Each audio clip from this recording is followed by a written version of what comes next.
What up, guys? Thank you so much for making Bleav in Rams your listen every single day. Erin, Coscarelli, Tyler Dragon of USA Today back with you. Find Bleav in Rams on YouTube or the Bleav Network, wherever you listen to your podcast. We've got a lot to get to. Just 10 days away from the draft. So many things, of course, have already happened with the Rams this offseason. They've brought back linebacker Troy Reeder. A lot of people kind of scratching their heads with that one. Also, will the Rams really draft a quarterback with their first pick? So much to get to. If in fact you did miss our episode with Sam Farmer, that was a good one. Go to the archive. And with the NFL less than 2 weeks away, it's mock draft orama. Are the Rams going offense? Are they going defense? We're kicking things off with Joe DeLeone, NFL draft analyst and co-host of the Ruffino and Joe podcast. You can catch him on Bleav's YouTube every single Tuesday and Thursday. And also, before we jump in with Joe, around Bleav this week, we've got Phil Simms joining Bleav in Giants to talk about the number 3 pick. Matt and Phil Simms break down all the quarterbacks, and PFF just dropped their DB rankings. Hit that subscribe button. Without further ado, let's get right into it. Joe DeLeone, what's up, buddy? How you doing? Thanks for joining us. Yeah, excited to talk a little Rams with you guys. It's been a long pre-draft process. We're almost there. We're in this final stretch. I can't wait to finally see who these dang picks are going to be. I know. Ty, how you feeling? I'm doing good. I was battling in the cold last week, but I feel much better. I hope you're doing okay too, Erin. How are you doing? Yeah, listen, we need you at 100%. Tyler and I have been covering the Rams this entire last season, and of course, gearing up for another exciting one. They were busy during free agency. Before we get into the draft, what was your take on how you thought the Rams handled the offseason so far, Joe?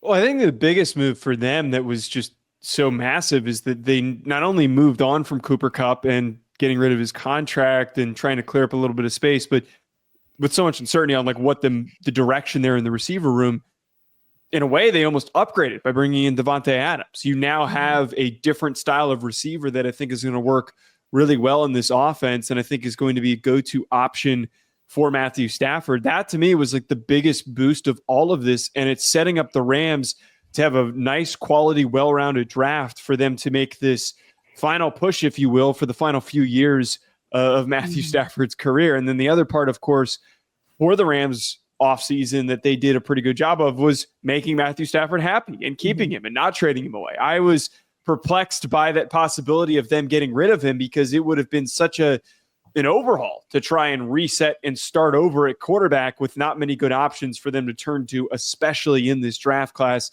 So a pretty strong, typical offseason for the Rams of just staying on track and pushing towards competitiveness. Joe is already one of my favorite guests because we basically 100% agree. Erin, doesn't that sound familiar?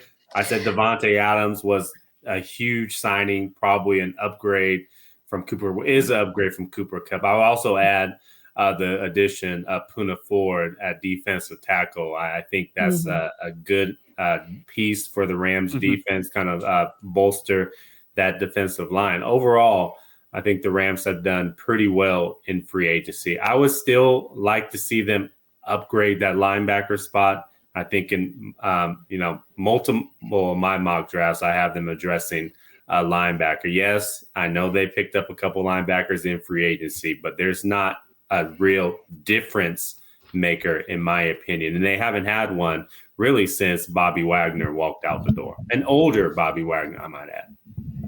Well, I think them trying to figure out that linebacker position is something that's not going to be completely shut down by the moves that you mentioned that they made in free agency. And this linebacker class in the 2025 NFL draft doesn't have a lot of premier names, but there's still plenty of opportunities for them to grab somebody in the first 2 rounds to actually add some athleticism. And I agree with you. It seems like since Bobby Wagner left and he hasn't been a part of that linebacker room, that they haven't had a big name, game-altering playmaker. And maybe somebody like Demetrius Knight or if Jahad Campbell's on the board for them in the back end of the first round, that they might consider going with either of those options.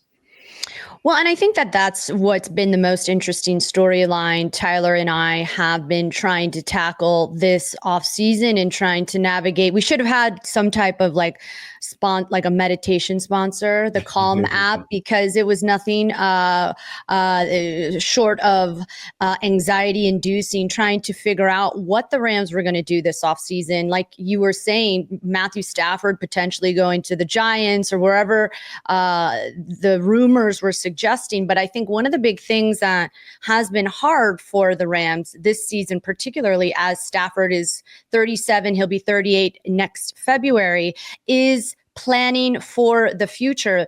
Would you say this team is under sort of this unique transition period where Les Snead has to sort of capitalize on right now, bringing in guys like Davante, but then also thinking about the future?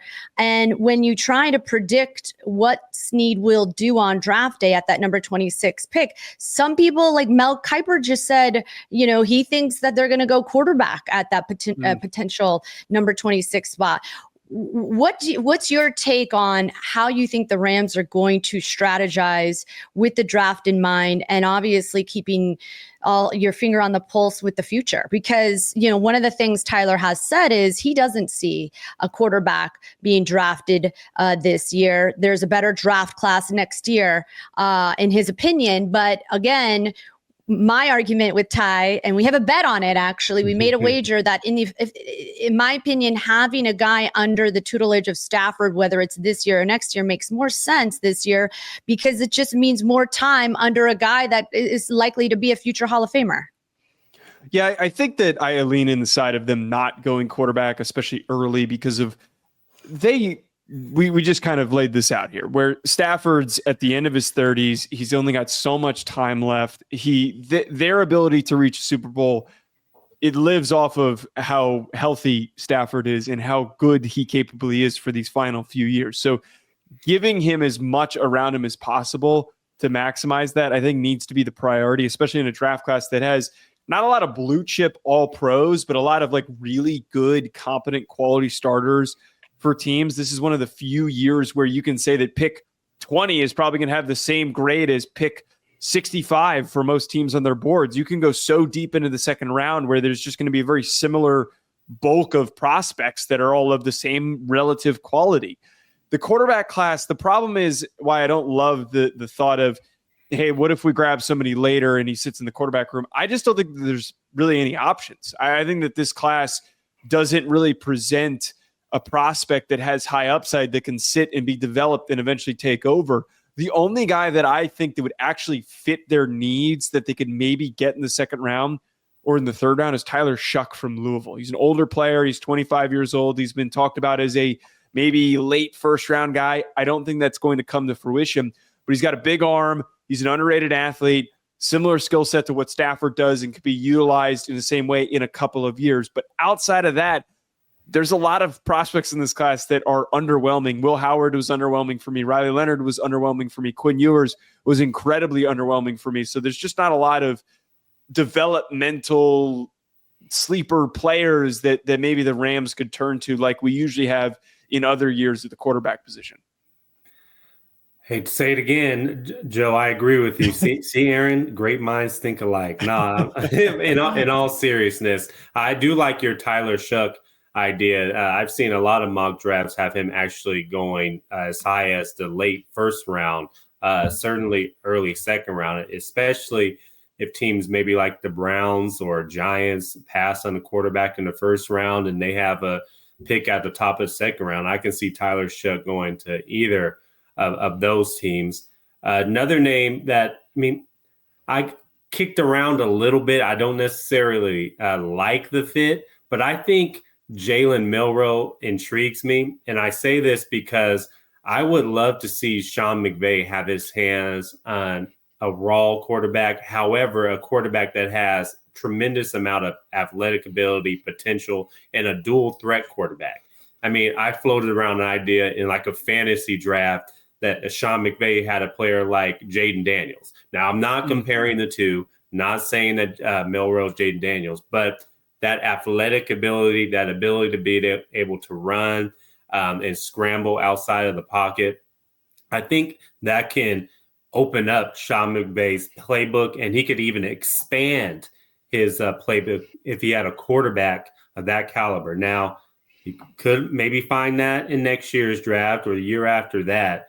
But Jalen Milroe kind of intrigues me a little bit. If he has a head coach that's willing to work with him, obviously not play this year, but sit a year or two, learn, develop as a pocket passer, as well as hone in on those skills as a scrambling dual threat quarterback. I think that intrigues me, but I agree with you. I think with the Rams, I mean, they made it to the divisional championship game and they had the Eagles on the ropes. So after looking at that, to me, you should build around Stafford and add to the pieces on offense and defense and try to make another run towards the Super Bowl instead of building a backup quarterback. And that doesn't help you in the near future. Yeah, I think that priority of trying to just get this small little window and get as much out of it as possible will be the focus. And to talk about Jalen Milroe, who you just brought up, I really like him. I'm a big fan of him as my QB3 in this class, but there's a really wide gap between his ceiling and where he currently is at the moment. I love the thought of, hey, what would this offense look like when you have a guy that isn't just impacting you from the pocket, but is also a really impactful runner.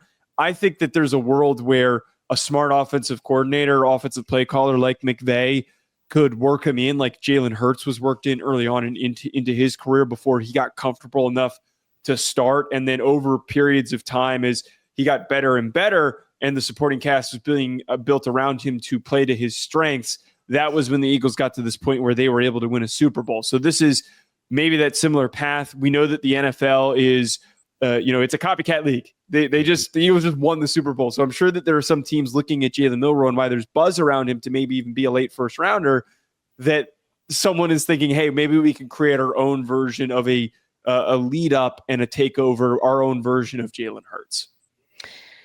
I mean, aside from quarterback, which we know the Rams will need in the next couple years, no less, what would you say their biggest draft need for the Rams would be at this point, Joe? Yeah, I think that the biggest for me is addressing corner. I think that you need to find just higher level play at defensive back and having quality starting outside corners. That's the only position to me that I think that they were average to below average at last season. You had all this great young talent on your defensive line, and there's opportunities in this class, especially in the back end of the first round, to draft. Maybe you end up getting lucky and Will Johnson is still on the board. Maxwell Hairston from Kentucky, who's super speedy, is somebody worth consideration.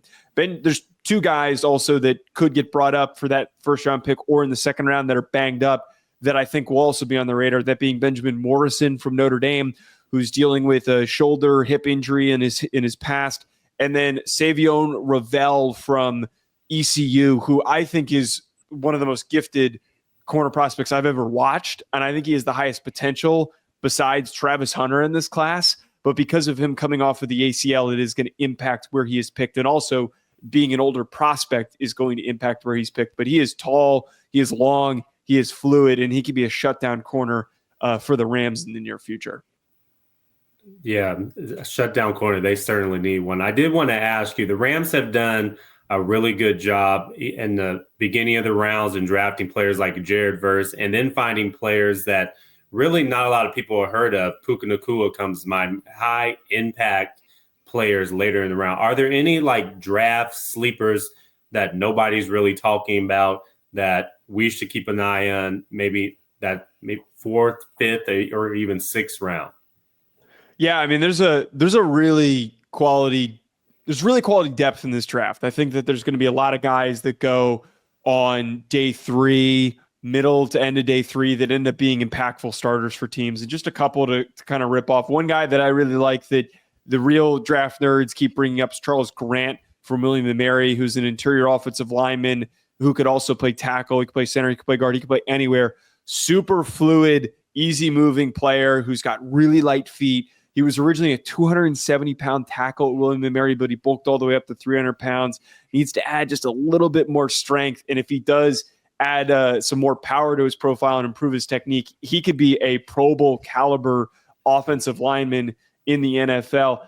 And then I'll throw out there, this receiver class has some quality deep names. And I know that now that you got rid of Cooper Kupp, that you could be looking on day 3 for a high value option, a Puka Nacua, that we know that they've had success of creating these unexpected players into stars. I really like Caden Prather from Maryland, his hands are super inconsistent, but he's tall, he is long, he's well built.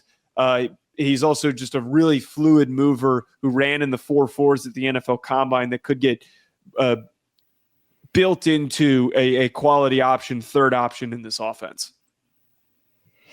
Well, okay, so the Rams have that number 26 spot right there in the first round. Les Snead getting his first round pick. Last year happened to be the defensive rookie of the year in Jared Verse. Do you see the Rams at that 26 spot standing pat? Do you see a trade back? How do you envision Les Snead doing what he does on draft day, which is stacking his chips and, sort of being adventurous, if you will?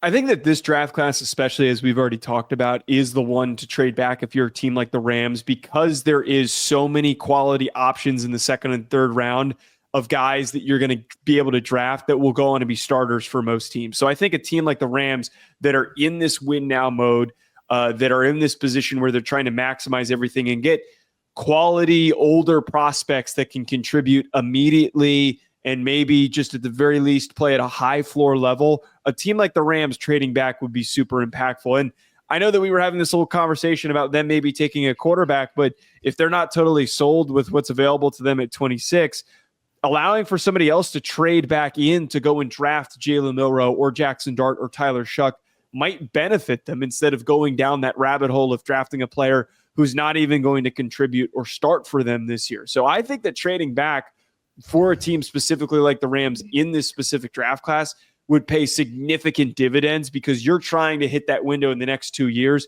And if you have 3-4 picks in the first 3 rounds, or in the second and third round, rather, those picks being ready to play right away instead of having guys that are developmental, that are a few years away, would be way more worth their time.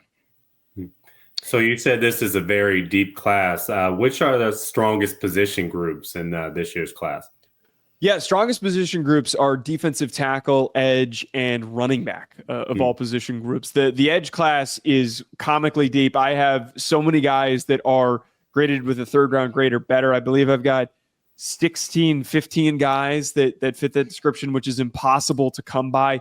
There are guys in the 4th, 5th round that I think are going to go on to be starting pass rushers for many teams. And the same thing goes for defensive tackle. There's so many names like Jamari Caldwell or Jordan Phillips, Caldwell from Oregon, Phillips from Maryland, that could end up being just important early rundown defenders for rosters that are just looking for either depth or eventual starters on their teams. There is so many different body types too that can be found in this defensive tackle class that will help figure out teams' roster construction throughout the entirety of this draft. And as I mentioned with running back, I think that we're going to be in a class where there could be players in the 5th, 6th round that go on to be 1,000-yard rushers for teams. And there are guys like Kyle Monungai who could be 1,000-yard rusher if he carves out a role. Someone like Devin Neal from Kansas could end up carving out a significant role, or somebody like Taj Brooks from Texas Tech, who was super productive in his career with the Red Raiders, just earning carries and doing the right things to build more and more chances to keep touching the football. I'm glad you mentioned running back, because obviously the Rams have a very good running back in Kyren Williams in back-to-back seasons. One of the things that didn't seem to work so well, and I don't know, Ty, your feelings about Blake Corum, but the Blake Corum experiment, maybe there's still some question marks of how he will be utilized in the future for the Rams offense, but didn't seem like he really took a whole load of weight off of Kyren's shoulders this season. When you have a guy like Blake Corum on your roster, and like you just mentioned, this is a deep class of running backs, how do you picture the Rams strategizing that position group this year? Yeah, I think that with how much value you can find late in the class, that they wouldn't need to force it. As you just mentioned you already have Kyren Williams, and then you had an investment in bringing in Blake Corum and drafting Blake Corum last year. So you can give him a little bit of time and see how things turn out for him in the preseason? Does he start to look better in camp? Does he actually, round out into the form that you were hoping for with him? You can at least bring in competition by taking somebody in the 6th or 7th round that is going to be way better than the typical running back that you're going to find that late in this class. And the other part about this too is, just like with defensive tackle and edge, you can find so many different guys with so many different body types. And you have 2 more compact players that you could turn to a bigger bodied, more physical player to just win in short areas. Maybe that's somebody like Ollie Gordon from Oklahoma State, who his season didn't go as expected, like everybody was hoping, but there's still a physical presence that he brings to the table. So they could, and I would imagine if they do draft a running back, it'll be somebody who's very different than the skill sets of Corum and Kyron Williams. They could provide a little bit of competition. At the very least, would just be a quality special teamer and a really good third running back on their roster. Well, I know we want to be good with time. We're both, all of us, busy right now. It feels like Christmas week. I mean, we're 10 days out from the NFL draft. I did want to get this question in because I'm going to be using it when I post this on Instagram, because it's always about the gram. At the number 26 overall pick, the Rams. I would assume that the Rams are going to pick. I think that they're going to go with the corner, and I think that it is going to be Maxwell Hairston or it is going to be Savion Ravel, the ECU corner. I think that there are options for them to not only get a quality starting defensive back, but a plus starter with the amazing traits that both of those guys bring to the table. So Will Johnson and Jahdae Barron already off the board? I think that they're going to be gone. As much as I think that Rams fans are going to be hoping for a pick 26, Will Johnson is so rare of a prospect, and I think people are overthinking him right now. But some NFL teams, there's a lot that need corners up until that point. Like the Bengals and the Cardinals are 2 teams that could end up picking either of those players. And I think that the minute that Will Johnson's off the board, somebody is going to aggressively go after Jahdae Barron. But Jahdae Barron would be a home run of a pick for the Rams if they ended up taking him. What do you think, and we have a couple more minutes, what do you think is going to be the biggest surprise on day one? Not just necessarily with the Rams, but do you think anything's going to get shaken up this year? I think that there's 2 options here for what could be the biggest surprise. One, I think that Armand Membu, the Missouri offensive lineman, is going to go a lot earlier than everyone expects. Like he could even go in the top 5 picks. He could go that early. And he's been a big riser through this class because he is an insane athlete for an offensive lineman, and he can play in any role because he's got the length and the movement skills to either play guard. He can maybe even play center if you wanted him to, or he's going to do really well out at tackle where he spent his time at the University of Missouri. And I think that the other surprise is the opposite here of somebody rising. I think that the quarterbacks are going to fall much further than people think. I think that there's only going to be 2 guys worthy of going in the first round, that being Shedeur Sanders and Cam Ward, which we know Cam Ward's the first overall pick to this point. I really don't think that Jackson Dart and Jalen Milroe are going to go in the first round. I don't think that there's the appetite this year at quarterback, especially with the way that these teams have been moving in free agency, that they're not only bringing in a singular quarterback option, but you've got a lot of teams like the Giants and the Browns who've brought in multiple contingency plans just to have something to get them through this upcoming season. So if there is a drought of quarterbacks and there is a very low amount that get picked in the first few rounds, I would not be shocked, and I think fans should start to prepare for that. I mean, draft day just less than 2 weeks away. Joe DeLeone never shies away from all the controversies. You bring it to us here first. How can fans get more in-depth draft coverage, Joe? You can catch me on X at Joe DeLeone, and then head on over to the A to Z Sports Film Room channel, where I currently work as an NFL draft analyst for A to Z Sports. We're doing a lot of great scouting reports. We're doing weekly mock drafts leading up to the big day, and we're also doing and finishing out our position rankings, which we've got a few more dropping this week, as well as a few interviews with some big name prospects coming as well. I love it. I love it so much. Joe DeLeone, one of the best to do it in terms of understanding and breaking down the NFL draft. I mean, I'm excited. I think Les Snead is one of the truly best GMs on draft day. He always keeps us guessing, and yet the Rams stay competitive even when they don't have a first round pick. They do this year. It'll be interesting to see what Les and Sean decide on April 25th, I believe.